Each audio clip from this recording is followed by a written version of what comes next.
로마서 5장 오늘은 8절 한 절 말씀 우리 함께 살펴봅니다. 우리 같이 함께 천천히 읽겠습니다.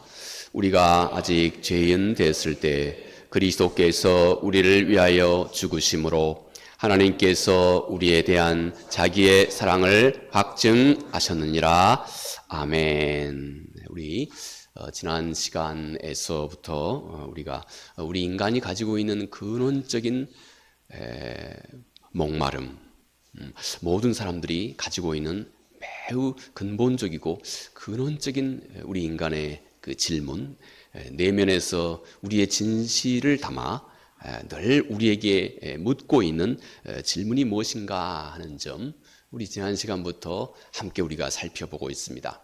아마 이것은 세상의 모든 사람들의 예외 없이 다가오는 질문이기 때문에 우리가 귀를 기울여 이 안에서 꼭 하나님이 우리에게 답하시는 말씀 위에 든든히 설 수 있는 그런 기회가 꼭 돼야 하겠습니다. 우리 지난 시간에 살펴본 그 첫 번째 우리 인간의 질문, 나는 왜 이 땅에 이 모습으로 존재하고 있는가? 내 삶의 의미는 무엇이고 삶의 목적은 무엇인가? 그렇지만 우리 사람은 우리 스스로 이 답을 할 수 없는 존재인 것, 성경이 늘 마치 거울처럼 이 근원적인 질문에 대해서 성경 하나님의 말씀이 거울처럼 우리에게 비추어 주고 있는 것. 왜냐하면 우리 사람, 내 존재는 이 세상에 내 의지로, 이 모습으로, 이 모양으로, 이런 성품으로 내 의지로 태어난 것이 절대 아니기 때문에 우리는 우리 스스로의 답을 할 수가 없다고 하는 것, 하나님의 말씀만이 우리에게 이 바른 답을 주고 있다고 하는 사실, 우리 지난 시간에 함께 살펴보았습니다. 자, 오늘은 그 두 번째 질문입니다. 나는 이 세상 속에서 나를 알고 있는 모든 사람들, 그리고 궁극적으로 하나님 그분에게서조차 나는 인정받는 사람인가? 나는 사랑받고 있는 사람인가? 그리고 혹시 그렇다면 그 증거가 무엇인가 하는 이 질문입니다. 자, 성경은 이에 대해서 뭐라고 답하실까요? 우리는 사실 이 주제는 우리 모두에게 아주 절실한 주제로 다가와야 됩니다. 왜냐하면 최소한 이 물음이 우리에게 절실한 주제로 다가와야 우리는 지금 내 삶을 아주 진지하게 대하고 있다고 하는 그 증거가 됩니다. 최소한 이런 점에 대해서 깊이 생각해 볼 수 있는 마음의 여유는 우리가 잃지 말아야 됩니다. 그러면 여기에서 성경이 뭐라고 말씀하시는지 하나님의 말씀에 우리 귀를 기울여 보겠습니다. 나는 정말 인정받고 사랑받고 있는 존재인가? 그리고 만약 그렇다면 그 증거라 할 수 있는 것이 무엇이겠는가 하는 것입니다. 먼저 나는 창세 전부터 하나님의 사랑을 받은 존재라고 성경이 우리에게 그렇게 말씀을 해줍니다. 나는 창세 전부터 우리 알고 있는 사도 바울이 에베소서 1장 4절 말씀에 이 내용을 아주 밝고 명료하게 그렇게 전해주고 있습니다. 창세 전 그리스도 안에서 우리를 택하사 우리로 사랑 안에서 그 앞에 거룩하고 흠이 없게 하시기 위함이다. 제가 엊그제 우리 시찰에 다녀왔습니다. 우리 시찰에 또 이제 교회를 개척하고 어려운 상황 속에서 그 지역의 선교를 위해서 복음 전파를 위해서 헌신하고 있는 목사님이 그런 말씀을 허심탄회하게 그런 말씀을 하십니다. 자기가 어려운 지역에서 그렇게 어렵게 교회를 시작하고 이곳의 복음화를 위해서 어렵게 이런 시작을 했는데 최근 자기 자신에게 가장 무서워지는 게 두 가지가 생겼다.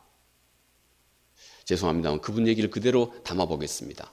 첫 번째는 돈이다. 이게 너무 절실해서 때로는 이것이 삶의 위협까지 되어서 너무 이게 나를 힘들게 한다. 두 번째는 하나님의 말씀이다. 하나님의 말씀이 이제는 점점 더 가깝고 두렵고 실감나게 다가온다는 것입니다. 저도 그분의 얘기를 100분 공감합니다. 저는 하나님의 말씀을 이 에베소서 1장 4절 말씀 속에서도 아까 제가 찬양할 때도 그런 제 느낌을 잠깐 말씀드렸습니다만은 이제는 한 소절 한 소절이 저에게 얼마나 무겁게 다가오는지. 그래서 새벽 시간에 예를 들어서 분량이 좀 많아지면 제가 정신이 없어집니다. 시간은 제한되어 있고. 그런데 한 개념 한 개념이 저에게 너무 무겁게 다가와서 늘 이렇게 하나님의 말씀 아마 여러분들도 충분히 공감하시리라고 생각을 합니다. 여러분, 온 우주를 가르시는 전능하신 하나님의 말씀이 이것입니다. 내가 이 땅에 태어나기도 전에 하나님의 사랑을 받는 존재로 나는 계획됐다. 여러분, 이 하나님의 말씀, 이 사도의 입술을 통해서 선포하고 있는 이 하나님의 말씀이 감당이 됩니까? 우리들의 신앙은 이제 이 하나님의 말씀이 우리들의 마음속에 생명을 가지고 다가오기 시작합니다. 나는 이 세상에 태어나기도 전부터 그분의 사랑을 받는 자로 계획이 됐다 하는 것입니다. 그 하나님의 사랑은 나의 어떤 대단한 행위나 내가 이 땅에서 그분 보시기에 얼마나 대단한 어떤 그런 업적이 있어서가 아니다 하는 것입니다. 그분이 그 이유도 내가 다 헤아려 알 수 없는 것 때문에 일방적으로 그분이 정하셨다. 그래서 우리는 그것을 뭐라고 다 표현할 수가 없어서 그라치아, 은혜라고 그렇게 표현을 합니다. 이것이 하나님의 은혜입니다. 그래서 우리 속에 뭔가 그분을 향한 사랑이 이제 조금이나마 있다면 그것은 이미 그가 나를 사랑해 주었던, 내가 그분으로부터 풍성한 사랑을 이미 받았던 그 결과다 하고 성경은 그렇게 말씀을 합니다. 다음 십자가는 그 하나님의 사랑을 우리에게 확증해 준다 하는 것입니다.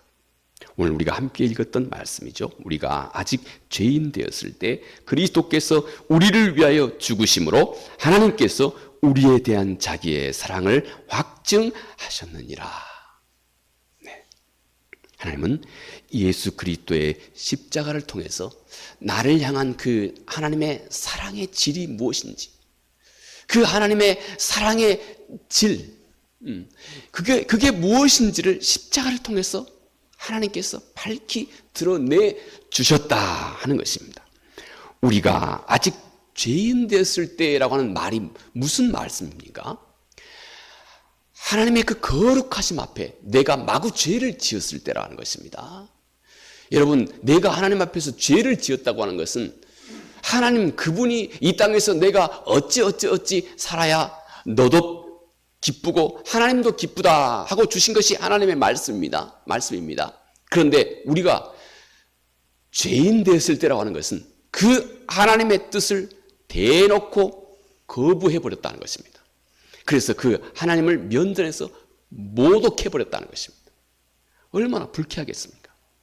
우리 사람도 불쾌한데 하나님은 그게 오죽하겠습니까? 그런데 바로 그때 하나님께서는 그가 가지고 계시는 가장 소중한 독생자를 그런 너를 위해서 주셨다는 것. 어떻게 더 이상 우리를 향하신 하나님의 사랑을 어떻게 증명할까요?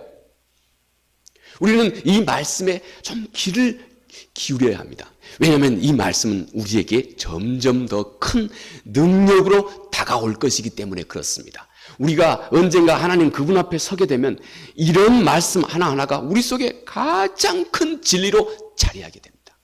완전히 우리를 변화시킬 수 있는 그런 진리로 우리 안에 자리 잡게 됩니다.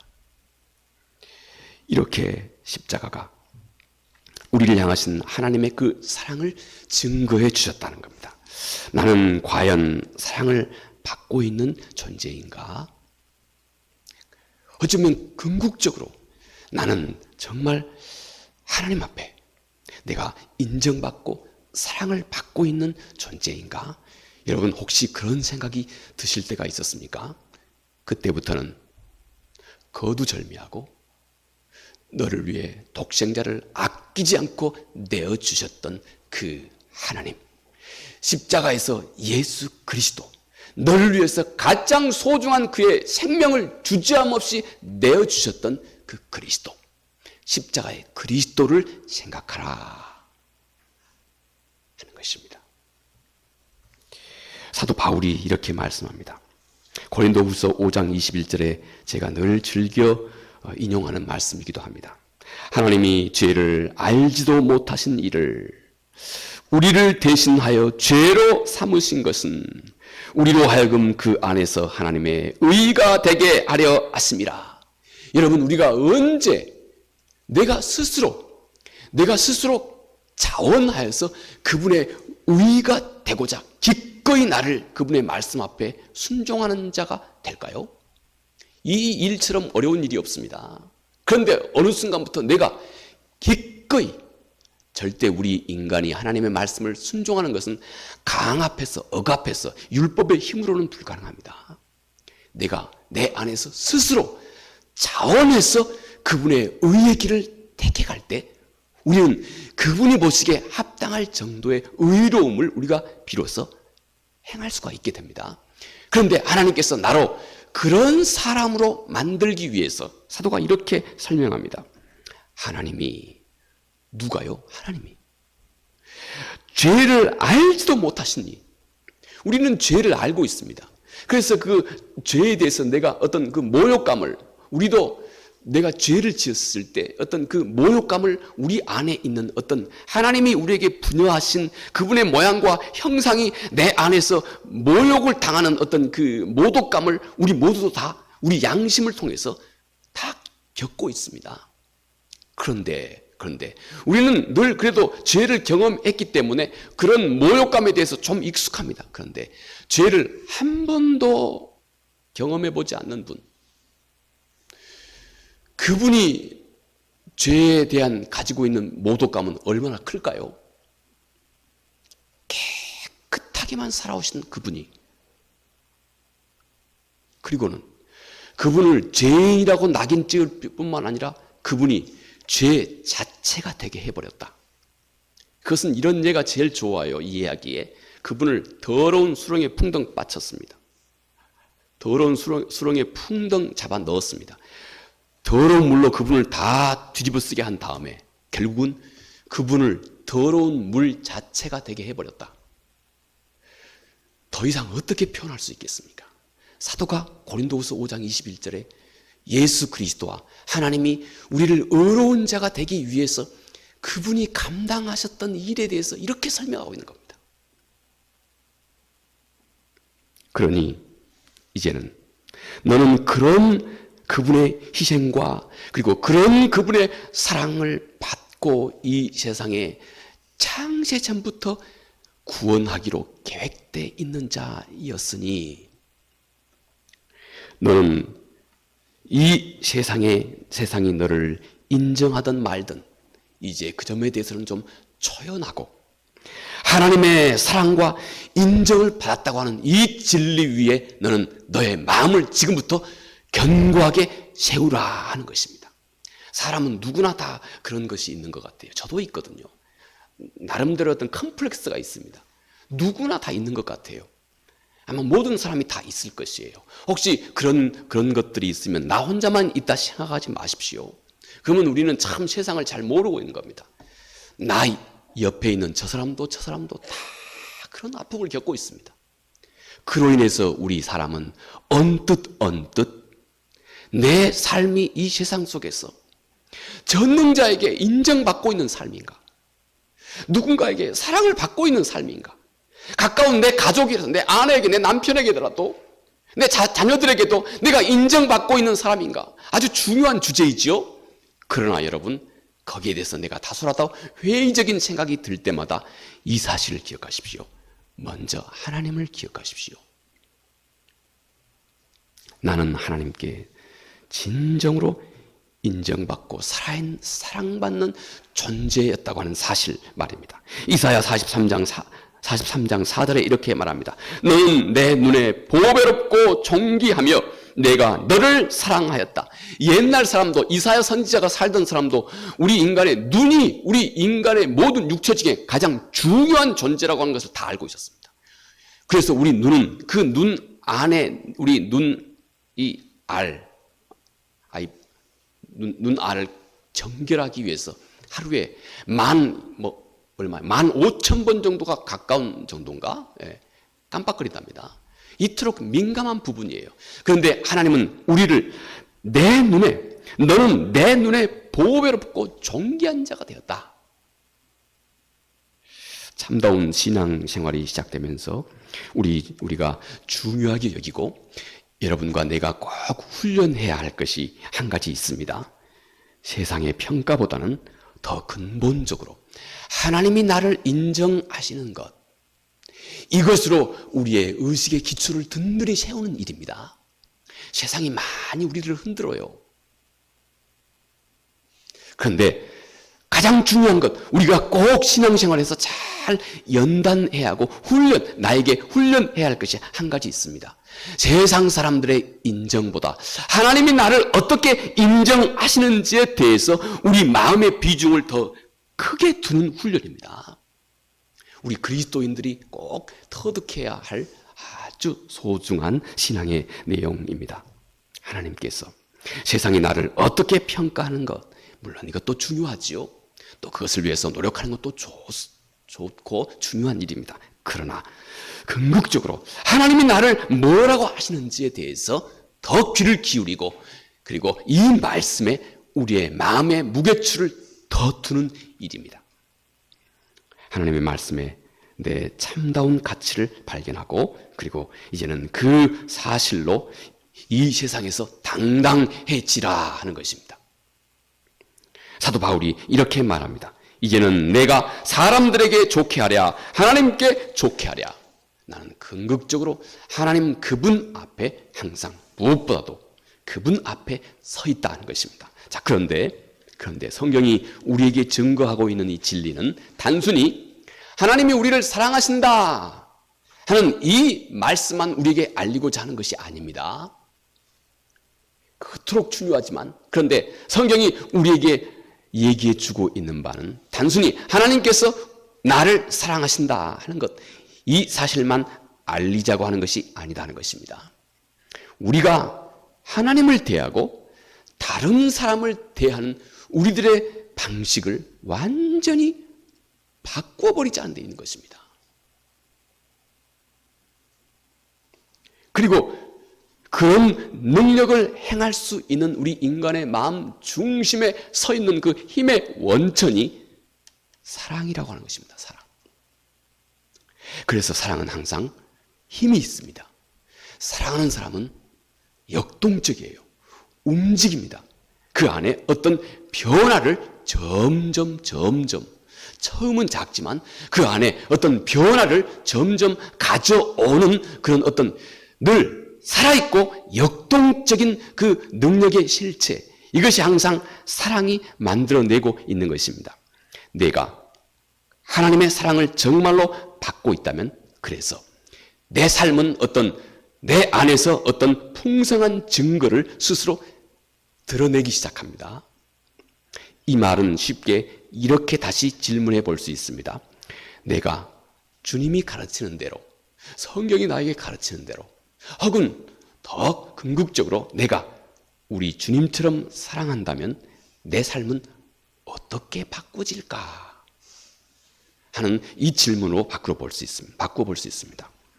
내가 지금까지 살아온 남편과 아내로서의 이 나의 결혼 생활, 어떤 변화가 생겨날까? 또 내가 알고 있는 주변의 사람들과의 나의 그 관계, 어떤 변화가 생겨날까?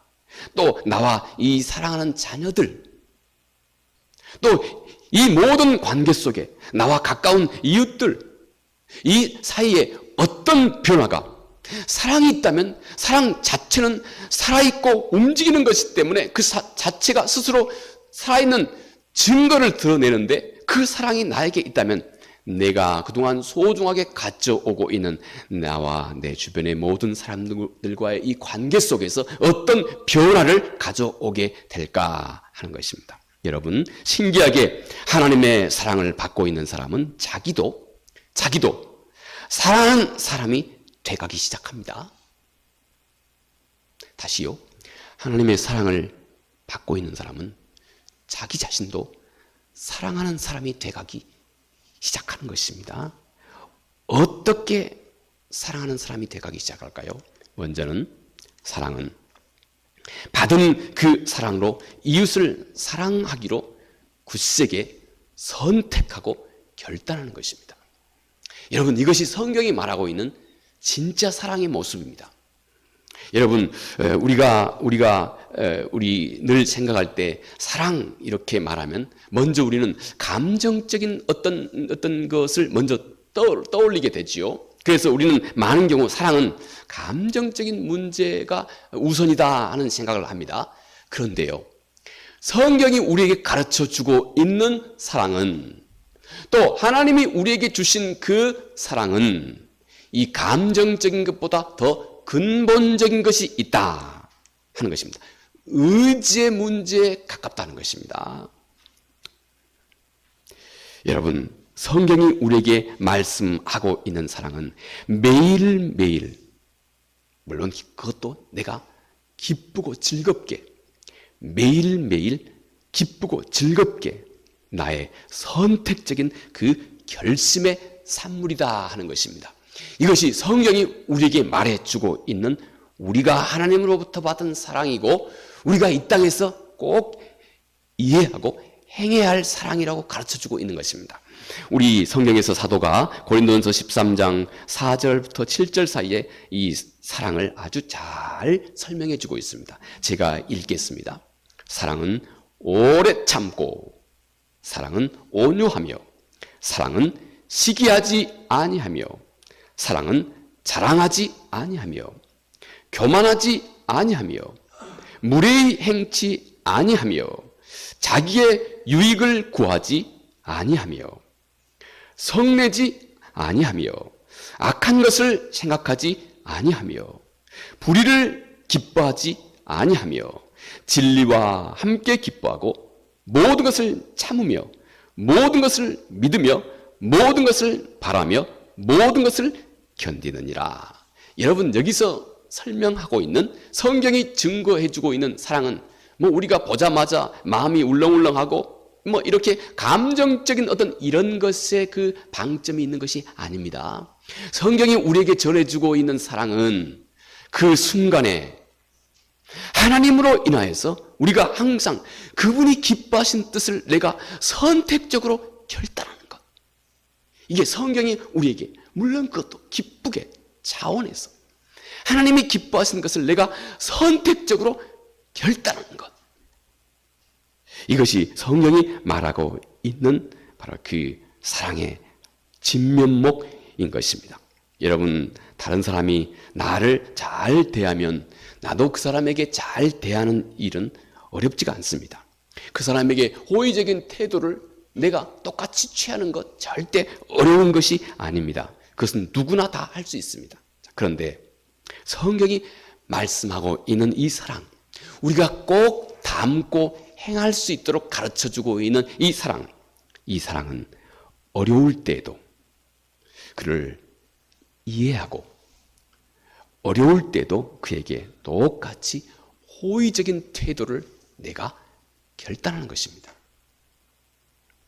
내가 그렇게 기꺼이 선택하는 것입니다.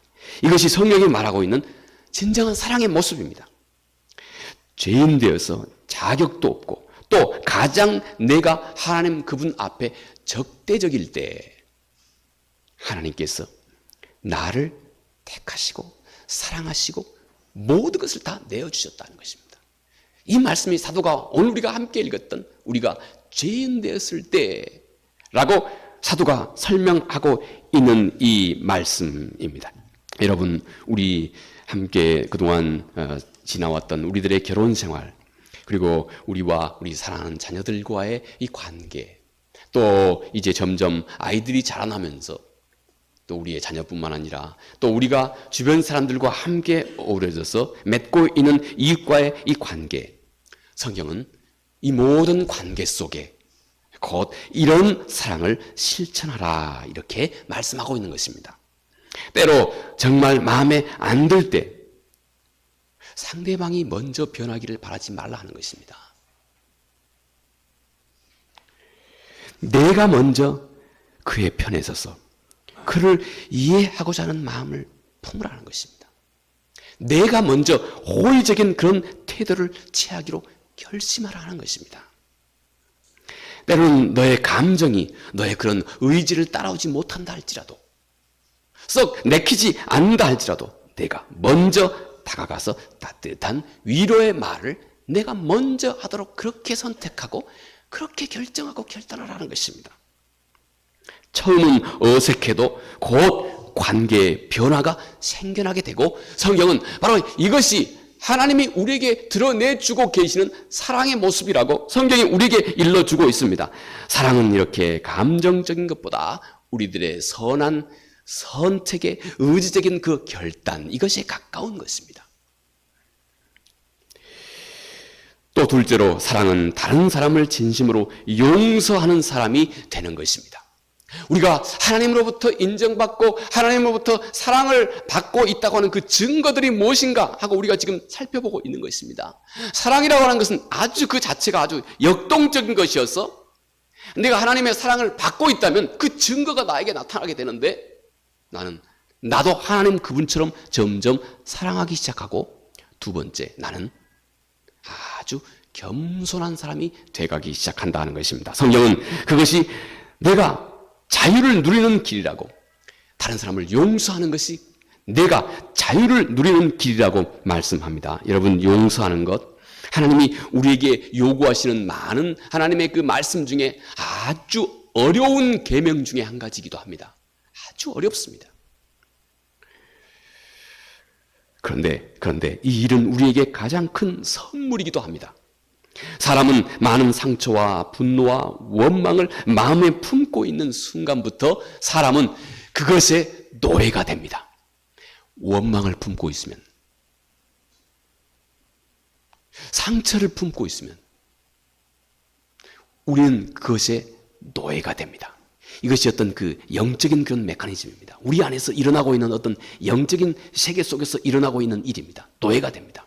여러분 시편 139편 24절에 하나님 나에게 혹시 악한 행위가 있나 보십시오 하고 시편의 저자가 하나님께 그렇게 기도합니다.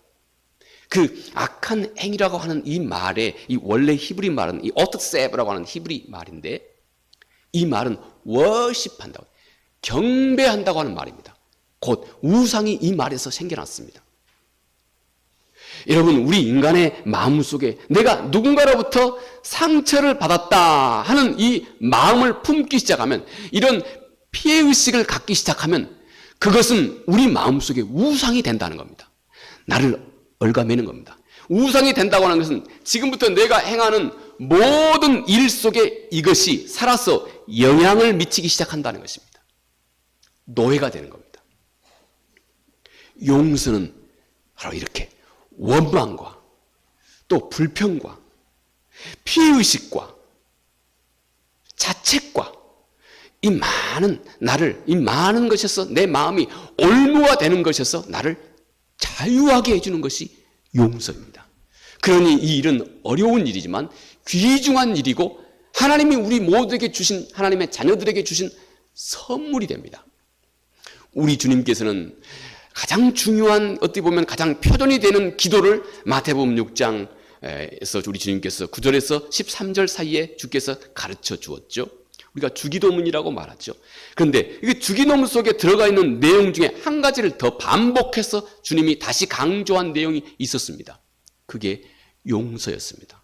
하나님, 우리가 우리에게 잘못한 자를 용서한 것 같이 우리 죄를 용서해 주십시오 하고 주께서 그렇게 기도하라고 말씀하십니다. 그런데 주님은 이 내용을 마친 후에 다시 한번 반복해서 한 가지를 또 반복하셨는데 이것이 용서의 문제입니다. 그만큼 중요하다 이것입니다. 그만큼 용서는 우리를 자유케 할 뿐만 아니라 반대로 이것이 노예가 되게 만드는 무서운 잘못하면, 하지 않으면 힘이 있다는 것입니다. 여러분, 마태복음 6장 14, 15절에 이렇게 주께서 말씀하셨습니다. 너희가 사람의 잘못을 용서하면 너희 하늘 아버지께서도 너희 잘못을 용서하려니와 너희가 사람의 잘못을 용서하지 아니하면 너희 아버지께서도 너희의 잘못을 용서하지 아니하리라. 어찌 보면 상당히 무게가 있는 말씀이죠. 제가 무게가 있다고 좋게 부드럽게 표현했습니다. 용서 안 하면 너의 천부께서도 너를 용서하지 않겠다고. 그게 뭘 의미할지. 또 이 말은 우리 인간에게 있어서 이 용서의 문제는 나하고 사람 간의 문제뿐만이 아니다는 겁니다. 나하고 하나님 간의 문제이기도 하다는 것입니다. 아주 중요한 문제입니다. 그만큼 용서는 중요하고 또 나 자신에게도 아주 영적인 자유함을 얻으면서부터 해방되는 소중한 말씀인 것입니다. 진정한 용서는 과거의 일이 없는 것처럼 하는 것, 이것만이 아닙니다. 과거의 어떤 상처나 과거의 그 어떤 아픔이 더 이상 오늘 현재 나에게 어떤 악한 영향을 끼치지 못하도록 멈추게 하는 것입니다. 용서한 일이 어렵습니까? 예. 내가 사실 직접 이 용서해야 할 문제가 내 문제가 될 때는 무척 어려운 문제라고는 사실을 압니다. 내가 진짜로 나에게 상처를 준 사람, 대놓고 상처를 준 사람을 내가 정말로 용서해야 하는 문제가 진짜 내 문제로 맞닥뜨리게 되면 이 문제가 아주 힘들고 어려운 문제라고 하는 것, 그리고 이게 상당히 시간도 많이 걸리는 문제라고 하는 것을 우리 사람은 직접 경험하게 됩니다. 그러나 하나님이 내 죄 역시 절대 가볍게 보지 않았다고 하는 사실을 알아야 합니다. 내가 하나님으로부터 용서받은 내 죄 역시 절대 하나님 앞에 가벼운 것이 아니었다고 하는 사실을 내가 꼭 시간을 두고 깊이 깨달을 때까지 꼭 생각할 줄 알아야 합니다. 그러나 우리가 다른 사람을 진심으로 용서하고자 할 때 때로는 부족해도 내 마음에 그런 결단을 선택적으로 그런 결단을 내가 정말로 그분 앞에 품기 시작할 때 우리의 심각한 죄 역시 내가 진심으로 사람 앞에서든 하나님 앞에서든 용서받게 되고, 그리고 내 양심에서조차 사도 바울이 로마서에서 설명하고 있는 것이 하나님의 영이 내 안에 내 영으로 더불어 내가 하나님의 자녀인 것을 끝없이 증거해 준다고 말씀하신 것 같이 내 마음의 양심에서조차 너를 스스로 인정해 주게 됩니다. 그래, 내가 너를 잘 안다. 너는 아주 신실한 사람이다 하고 우리 인간의 내면에서조차 우리 인간의 양심에서조차 그런 신실한 노력을 하고 있는 당신을, 나를 인정해 주게 됩니다. 이것이 우리 그리스도인에게 있어서는 거룩한 삶을 살고자 노력하는 사람일수록 아주 큰 문제라고 하는 사실을 다 알고 있습니다. 그리고 그 어떤 죄책감에서도 우리를 해방하고 자유케 합니다. 여러분, 용서는 상대방이 옳았다고 하는 것을 인정하는 것이 아닙니다. 그것까지 인정하라고 하는 것이 아닙니다. 그냥 모든 것을 하나님 그분께 맡기기로 결정하는 것입니다. 그리고 그렇게 할 수 있는 힘은 내가 그분으로부터 이미 더 큰 것을 그분으로부터 용서받았다고 하는 사실을 내가 인정할 때 그런 힘이 생겨나게 됩니다. 우리 마음이 그렇게 가도록 해야 합니다. 친구나 가족이나 이웃, 그리고 나 자신까지 용서하는 것, 여러분, 이것이 우리에게 참다운 자유를 줍니다. 이것이 우리 마음의 치료약이 됩니다. 어렵지만 내가 용서하기로 결심하는 순간 하나님은 나를 회복해 가기 시작하는 것입니다. 이렇게 우리는 그리스도를 이 땅에서부터 닮아가기 시작하는 것입니다. 마지막 한 가지 사랑은 점점 나를 아주 겸손한 사람이 돼 가게 만들어줍니다. 우리 찬송 늘 195장 마지막 절에 그렇죠. 하나님, 나를 겸손한 자가 되게 하셔서 우리 주 예수 그리스도를 닮게 해주십시오. 우리 찬송가 속에서도 있죠. 겸손은 궁극적으로 자기 자신을 낮추는 것, 그것보다도 자기 자신을 좀 덜 생각하는 것에서부터 출발합니다. 좀 덜 생각하는 것입니다. 여러분, 우리가 살고 있는 이 시대는 자존감, 또 자기 홍보, 여기에 열을 올리고 있는 이 시대에 살아가고 있습니다. 어쩌면 자기를 홍보하려고 하는 것. 또 요즘에는 이게 또 유튜브를 통해서 또 이것이 또 많은 사람들에게 상당한 재정의 어떤 그 이유가 되기도 합니다. 어쩌든 그래서 자기 잘나고 똑똑하고 예쁜 것 어쩌면 더 홍보하려고 하는 것이 여러분 이 시대의 정신입니다. 그러나 성경은 겸손한 것이야말로 진정한 하나님과 나와 사람들과의 진정한 관계 회복에도 그 열쇠가 된다고 하는 것입니다.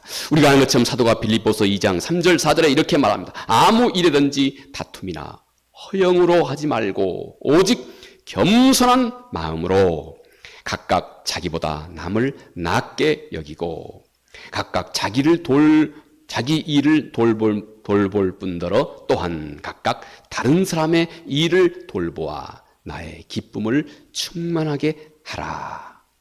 여러분, 겸손은 단순히 자기를 낮추는 것, 이것이 아닙니다. 겸손은 그것보다 다른 사람을 내가 존중하기 시작하는 것입니다. 상대의 필요를 내 자신의 것인 것처럼 내가 점점 소중히 여기기 시작하는 것입니다. 자신을 열등하게 한다거나 자기 자신을 가치 없는 것으로 여기는 것, 이게 겸손이 아닙니다. 겸손은 내가 이 세상의 중심에 서 있다고 하는 것을 내가 이제 겸손히 내려놓는 것입니다. 내가 이 세상의 모든 일에 내가 중심이 되는 것이 아니라고 하는 것을 내가 인정하는 것입니다. 그리고 다른 사람도 나하고 똑같이 생각하기 시작하는 것입니다. 그러나 여러분, 우리 인간의 마음속에 호시탐탐 모든 사람들이 가지고 있는 이 교만함, 이것은 결국 이것이 모든 사람과의 관계를 항상 악화시키는 겁니다. 항상 이것이 벽을 만드는 것입니다. 이 교만은 상대방의 말을 존중히 여기지 않게 만들고 자기 자신의 실수를 절대 인정하지 않게 만들어주는 것입니다. 그러나 자, 여러분, 오늘부터 이제 진심을 담아서 우리가 이렇게 한번 말해 보는 것입니다. 같이 한번 따라서 해볼까요? 미안해. 다시 한번요. 미안해. 내가 먼저 그렇게 하는 겁니다. 생각해보니 당신도 참 오라. 어렵죠? 그런데 그게 내가 아주 내 진심을 담는 소리가 됩니다. 그 안에 겸손이 담겨져 있습니다. 미안해. 저 사람이 할 때가 기다리지 말고 성경은 너가 먼저 그렇게 선택하기로 결정을 하는 것입니다. 이것이 성경이 말하고 있는 사랑의 모습이라고 하는 것입니다. 내가 먼저 상대방도 나하고 똑같이 존중히 여기는 그 마음을 내 안에 품고 내가 먼저 말하는 것입니다. 미안해. 생각해보니 내가 그전에는 좀 짧았는데 생각해보니 당신의 생각도 참 옳은 것 같아. 이렇게 우리의 마음을 표현하는 것, 여러분, 이것이 얼마나 좋은 겸손의 출발이고 표현인지 모릅니다. 여러분, 이 한마디로 수많은 갈등들이 봄눈 녹듯이 녹아져 갑니다. 왜냐하면 항상 하나님의 가르친 진리가 있는 곳에는 생명력이 있습니다. 진리는 그 능력이거든요. 그분의 말씀이 우리 마음속에 들어오면, 상대방의 마음속으로 들어가면 그게 곧 능력을 발해요. 하나님의 말씀은 생동력 있고 좌우의 날섬금보다 날카롭기 때문에 우리의 마음조차 아주 부드럽게 만들어주는 힘이 있는 것이다 하는 것입니다. 여러분, 상대방보다 우위에 서고 싶은 그런 생각, 여러분, 그것 때문에 지금도 얼마나 수많은 가정이 파괴되고 있는지 모릅니다. 알고 보니 조그만 거, 상대방보다 내가 조금 더 우위에 있다고 하는 것을 어쩌면 마지막까지 상대방에게 피력시키려고 증거하려고. 이 작은 것 때문에 여러분 얼마나 수많은 가정이 파괴되고 관계가 망가지고 있는지 모릅니다. 사랑은 겸손하게 합니다. 겸손은 모든 관계를 아름답게 점점 회복해 갑니다. 물론 지금 당장 아닐지 몰라도 점점 그렇게 만들어 갑니다. 그 외에 또 이 사랑의 모습은 나를 오래 참게 하고 그리고 다른 사람을 깊이 섬길 줄 아는 사람으로 만들어줍니다. 자, 우리를 향하신 하나님의 한없는 사랑은 이미 우리를 일방적으로 구원하신 하나님의 은혜와 십자가 위에서 즉히 증거됐다. 우리 함께 살펴보았습니다. 내가 사람으로부터 또 세상 또 하나님으로부터 인정받고 있는 존재입니까? 세상이 나를 어떻게 생각하든지 이것은 좀 뒤로 두고 먼저 하나님이 나를 얼마나 사랑했는지, 그가 나를 얼마나 존중히 여기고 있는지, 창세 전부터 그가 나를 택하셨고 그의 가족으로 택하셨고 그리고 십자가에서 그 하나님의 사랑을 나에게 증거해 주었다고 하는 것, 이 사실을 깊이 먼저 마음에 두는 것입니다. 우리는 어떤 경우에서든지 이 세상이 나를 평가하고 판단하는 것에 이제는 마음 두지 않고 하나님의 크고 깊은 그 사랑을 우리 마음속에 먼저 두고 이제는 그 사랑을 내가 받게 될 때 나도 신기하게 나도 그 사랑을 이 땅에서 행하게 되고 사람을 용서하게 되고 또 겸손한 사람이 되게 되고 우리는 소망 중에 오래 참을 수 있는 사람이 되게 되고 그리고 다른 사람을 섬길 줄 아는 사람이 됩니다. 이런 사람과 함께 하나님이 얼마나 이 땅에서 소중한 일을 마음껏 행하시겠습니까? 나는 정말로 하나님께 인정받고 사랑받고 있는 사람일까요? 아주 놀랍고 그리고 참 신비하게도 내가 다른 사람을 사랑하고 있는 것이 성경은 그 증거라고 말합니다.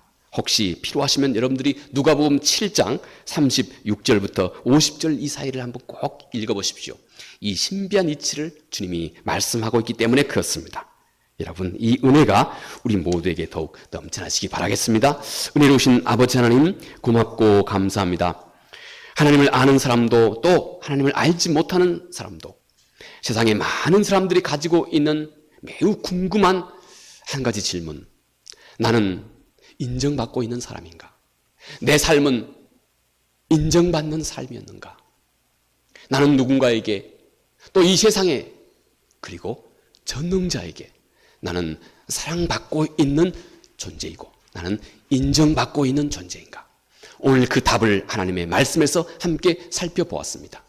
이제는 우리가 이 하나님의 말씀 위에 든든히 서서 이제는 그 위에서 우리를 향하신 하나님의 선하신 뜻을 더욱 왕성하고 당당하게 이루어가게 해 주옵소서. 예수님 이름으로 기도합니다. 아멘.